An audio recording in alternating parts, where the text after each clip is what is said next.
Cuộc chiến năm 2025 của Triệu Lệ Dĩnh và Dương Mịch. Sở hữu trí tuệ văn hóa so với công nghệ thời trang. Trong khi Dương Mịch 38 tuổi tái hiện hình ảnh thiếu nữ của mình trong Nghi Hồ Ly Tâm, thì Triệu Lệ Dĩnh 37 tuổi đã hoàn thiện màn lột xác với Ghi Hoa Hướng. Dương Mịch lọt vào danh sách rút gọn của Cannes. 15 năm cạnh tranh hé lộ, những ngôi sao nhí chạy theo máy quay sẽ bị mắc kẹt trong lối diễn xuất rập khuôn. Trong khi những diễn viên bắt đầu là diễn viên quần chúng cuối cùng sẽ khắc họa ký ức của thời đại với 87 kiểu thay đổi góc nhìn, và chỉ bằng cách khắc tên mình lên tượng đài tác phẩm của mình, họ mới có thể vượt qua được vòng luẩn quẩn này. Sự nghiệp của hai bông hoa đứng đầu 85 giống như một thí nghiệm nhóm kiểm soát về hệ sinh thái của ngành công nghiệp giải trí. Dương Mịch lớn lên ở một khu Hu Tân ở Bắc Kinh, và Triệu Lệ Dĩnh đến từ một nhau trong 15 năm.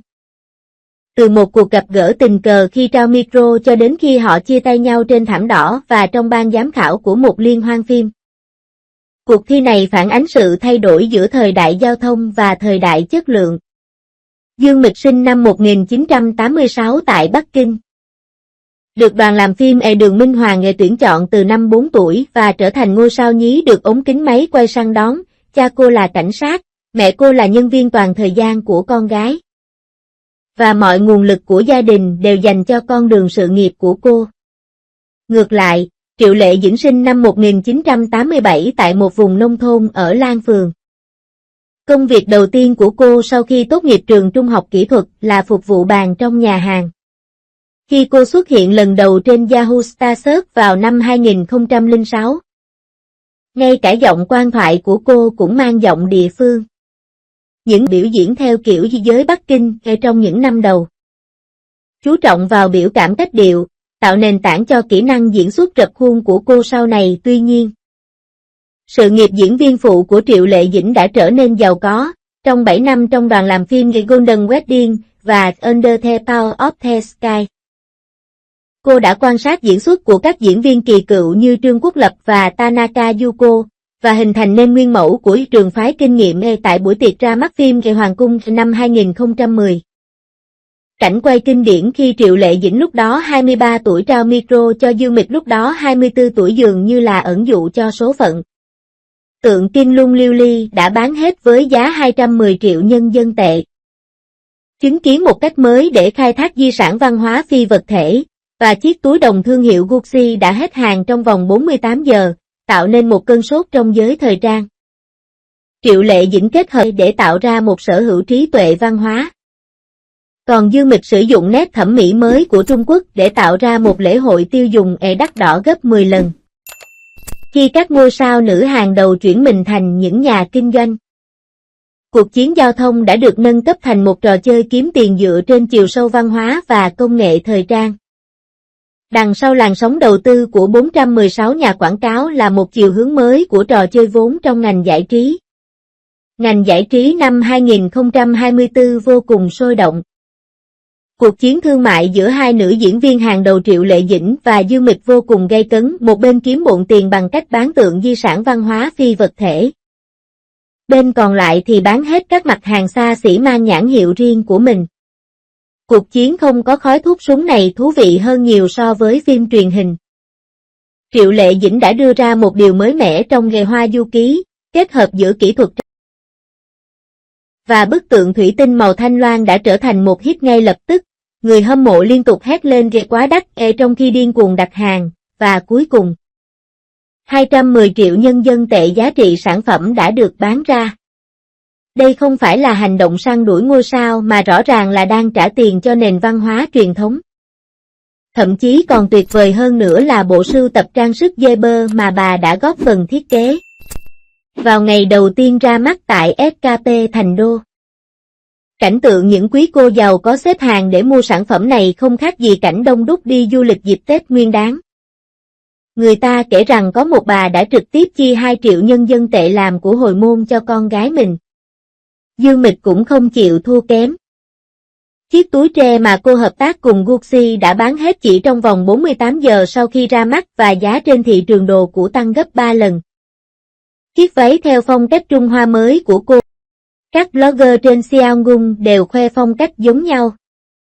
Và phần bình luận thì đầy rẫy những bình luận như cảm giác đắt gấp 10 lần khi tôi mặc vào.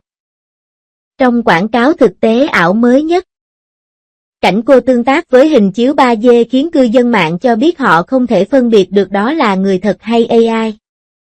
Cảm giác về công nghệ thực sự được thể hiện rất tốt. Nếu nhìn kỹ vào đế chế kinh doanh của hai người, Triệu Lệ Dĩnh có 28 hợp đồng quảng cáo, từ Dio đến Weber, tất cả đều là những thương hiệu lớn. Raven Retail Phoenix đã thu hút được 416 nhà quảng cáo, một con số độc nhất trong toàn bộ ngành công nghiệp phim ảnh và truyền hình. Mặc dù Dương Mịch có ít hợp đồng quảng cáo hơn, nhưng cô đã quảng cáo cho nhiều thương hiệu quốc tế, bao gồm Gucci và Estée Lauder.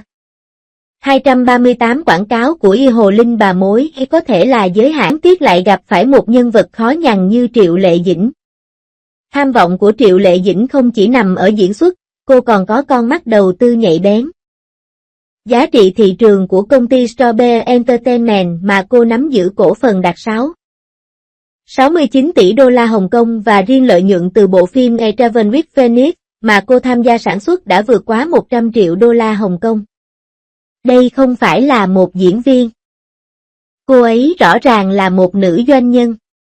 Bộ phim truyền hình mới A In The World áp dụng định dạng mới là phim ngắn 8 tập.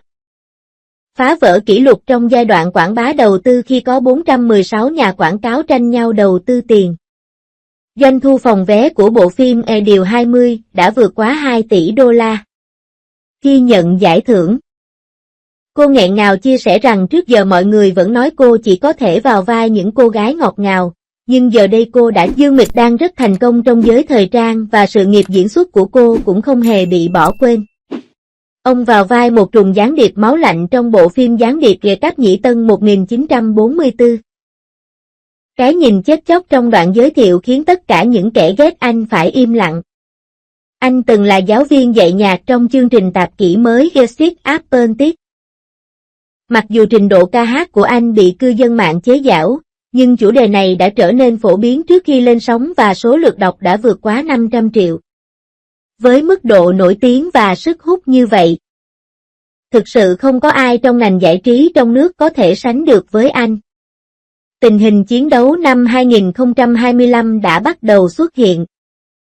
Triệu Lệ Dĩnh chịu trách nhiệm chỉ đạo hai tác phẩm lớn là Thanh Minh Thượng Giang và Potala Cung, bao gồm đầy đủ các chủ đề từ phim lịch sử đến phim tài liệu văn hóa. Dương Mịch đang đặt cược vào bộ phim Vải Thiều Trường An, chuẩn bị cho bước tiến tiếp theo trong quá trình chuyển đổi diễn xuất của mình. Một bên đi theo con đường chiều sâu văn hóa, bên kia lại chơi đùa với thời trang và công nghệ. Cuộc thi này đã vượt xa một cuộc thi giao thông đơn thuần. Cũng có rủi ro. Nếu bộ phim ngắn của Triệu Lệ Dĩnh mất đi danh tiếng, hình ảnh một nữ diễn viên quyền lực mà cô dày công gây dựng có thể sẽ bị ảnh hưởng. Xu hướng rẻ phi người nổi tiếng ở gần đây trong ngành hàng xa xỉ cũng là mối nguy hiểm tiềm ẩn đối với các nghệ sĩ dựa vào hợp đồng quảng cáo cao cấp để kiếm sống. Nếu bộ phim Gián điệp của Dương Mịch thất bại, cô có thể phải quay lại diễn xuất trong các bộ phim cổ trang. Quá nhiều hoạt động xuyên biên giới có thể dễ dàng gây mất tập trung và người hâm mộ đã bắt đầu phàn nàn rằng họ không thể theo kịp. Đằng sau cuộc chiến giành danh hiệu nữ hoàng doanh nhân này, luật chơi trong toàn bộ ngành giải trí thực sự. Cuộc thi là về việc ai nổi tiếng hơn, nhưng bây giờ là về việc ai có thể biến lượt truy cập thành tiền thật. Chiến lược sở hữu trí tuệ văn hóa của Triệu Lệ Dĩnh đang phát huy hiệu quả, con đường công nghệ thời trang của Dương Mịch cũng đang phát huy hiệu quả. Nhưng ai sẽ là người chiến thắng cuối cùng sẽ phụ thuộc vào việc ai có thể chạy vững vàng hơn trên con đường mới này. Người hâm mộ cãi nhau trực tuyến mỗi ngày, nhưng thực tế, hai nhân vật chính không còn cạnh tranh trong cùng một chiều không gian nữa. Từ diễn viên đến ông chủ, từ ngôi sao đến nhà tư bản, đây chính là chiến trường thực sự nơi